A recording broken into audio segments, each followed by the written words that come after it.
그래서 항상 좋은 집을 고를 때도 이제 가장 밖에 있는 큰 것에서부터 그 아파트 단지, 그 다음에 그 집을 보는 이렇게 큰 것에서 작은 곳으로 들어가는 순서로 보는 게 저는 좋다고 생각을 하거든요.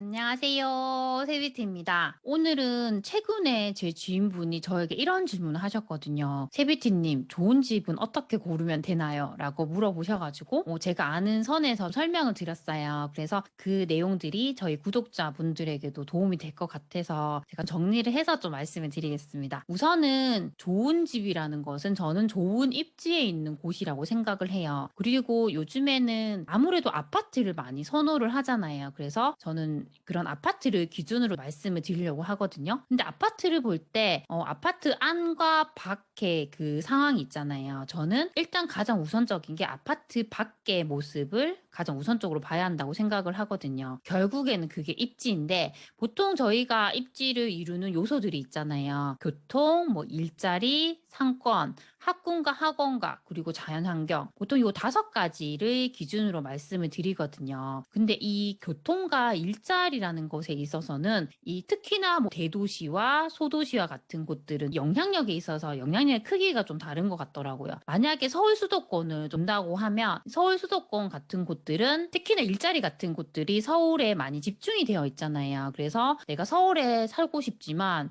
서울에 너무 집값이 비싸니까 내가 경기도나 외곽 쪽으로 나와서 살 수가 있어요. 그러면 이분들이 가장 중요하게 생각하는 건 내 집에서 서울에 있는 일자리까지 가장 빠르게 이동할 수 있는 그 교통수단이거든요. 그래서 정말 그런 교통 호재, 뭐 지하철이나 뭐 GTX가 생긴다든지 뭐 광역버스가 생긴다든지 그런 것들이 정말 큰 영향을 주더라고요. 그런데 상대적으로 지방에 있는 지방 도시나 소도시 같은 곳들은 좀 달라요. 그런 곳들은 거의 그 도시 안에 일자리가 있고 자급자족으로 이루어지는 곳들이 많거든요. 그래서 그냥 내가 이동을 해도 그 도시 안에서 계속 움직이게 돼요. 상대적으로 교통과 일자리에 대한 영향력이 되게 적더라고요. 그 도시 안에서 내가 일자리를 간다고 해도 보통은 이제 서울의 수도권만큼 교통 여건이 잘 되어 있지 않기 때문에 자동차, 내가 자차로 이동하는 경우가 많거든요. 그래서 보통 1시간 이내로 다 이동할 수 있기 때문에 그런 것보다 다른 입지적인 요소들의 영향이 더 큰 것 같더라고요. 그래서 제가 생각을 해보면 이제 학군을 또 볼 수가 있어요. 근데 학군 같은 경우는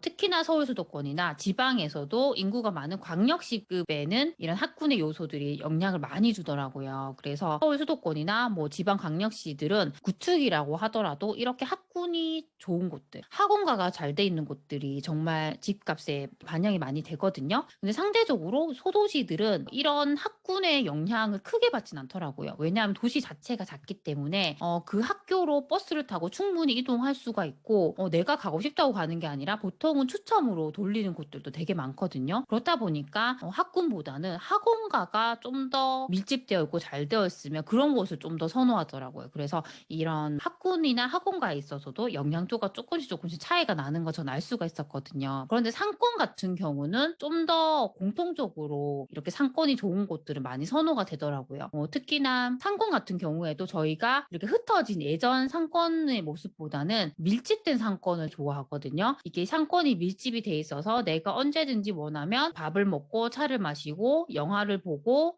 내가 옷을 살 수 있고 그런 것을 한 번에 쭉 할 수 있는 그런 밀집된 상권을 좋아하시더라고요. 그래서 특히나 그런 상권들이 잘 돼 있는 곳에 이제 인근에 있는 아파트들은 인기가 많거든요. 그리고 소도시들 같은 경우도 그렇게 상권이 잘 돼 있으면 그런 곳으로 유입이 되게 많이 되거든요. 그래서 특히나 이런 곳들이 많이 선호가 되는 것 같아요. 그리고 상권에서 만약에 좀 더 들어가서 본다면 대형 마트가 있으면 되게 선호를 하더라고요. 아무래도 우리가 장을 본다는 건 가까이 있는 마트를 더 많이 이용하게 되잖아요. 그래서 그런 곳이 있으면 선호를 하게 되고 그 다음으로 선호를 하는 곳이 병원이더라고요. 근데 병원 중에서도 소아과나 피부과나 치과나 안과 같이 내가 일상적으로 자주 이용하는 병원들이 근처에 있으면 그런 곳들을 선호를 많이 하시거든요. 그래서 내가 만약에 어떤 아파트에 관심이 있다면 그 아파트 인근에 큰 마트가 있는지 이런 병원들이 있는지를 보시면 좋을 것 같고 추가적으로 그 인근에 카페나 음식점, 패스트푸드점 이런 것들이 많으면 또 좋으니까 그런 곳들이 있는지 찾아보시면 좋을 것 같아요. 그 다음으로 보는 것이 자연 환경인데요. 만약에 자연 환경만 좋다고 그곳이 좋다는 건 아니거든요. 저희가 뭐 분양을 하는 단지들을 보더라도 정말 숲세권이라고 해도 그것이 숲만 있다고 하면 정말 인기가 없어요. 그런데 아까 말씀드린 그런 요소들이 다 적재적소에 잘 되어 있고 추가적으로 자연 환경이 좋다고 하면 그곳을 더 선호를 하게 되더라고요. 그래서 자연 환경을 보실 때는 다른 요소들도 잘 되어 있고 여기에 덤으로 자연 환경까지 좋은지 그런 것을 같이 보면 좋겠더라고요. 그래서 일단은 좋은 집을 고르기 위해서는 아파트의 외부적인 요건들을 가장 우선적으로 보는 게 맞고요. 그 다음에 그 아파트의 내부를 보는 게 맞거든요. 그래서 일단 그 아파트 단지로 들어가서 아파트가 관리가 잘 되는지, 동강 간격이 넓은지, 요즘엔 정말 커뮤니티 시설을 중요하게 생각하잖아요. 그런 것이 잘 구비가 되어 있는지, 이 아파트가 또 대단지이고 뭐 브랜드인지 이런 것들을 많이 보는 거죠. 그리고 준공이 된 지 얼마 안 된 건지, 뭐 신축인지 등을 보면서 판단하면 되고, 그렇게 보고 요즘에는 또 조경도 중요하게 생각을 하니까 조경이 잘 되어 있는지 이런 걸 봅니다. 그리고 그 다음으로는 개별적인 그 아파트 물건을 보면서 그 아파트 판상형인지 타워형인지, 이 아파트의 층이 몇 층인지, 향은 어떻게 되는지, 그 집에서 밖을 봤을 때 조망이 어떻게 나오는지 그런 디테일한 걸 보면 되거든요. 그래서 항상 좋은 집을 고를 때도 이제 가장 밖에 있는 큰 것에서부터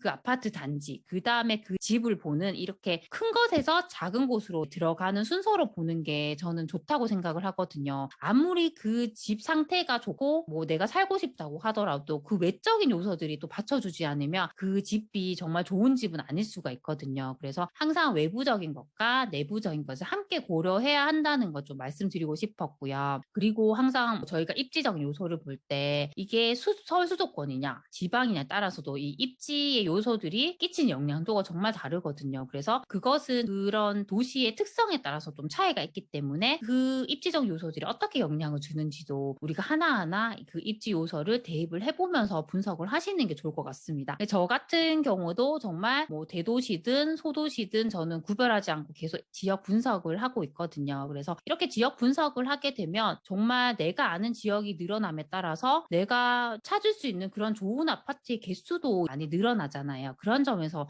정말 좋더라고요. 그래서 제 영상을 보시는 제 구독자분들도 항상 내가 정말 이 집을 사지는 않더라도 공부한다는 생각으로 계속 입지의 요소들이 어떻게 반영이 되는지를 계속 분석을 해보셨으면 좋겠습니다. 항상 제 영상을 시청해줘서 정말 감사드립니다. 그럼 다음 시간에 만나요. 안녕.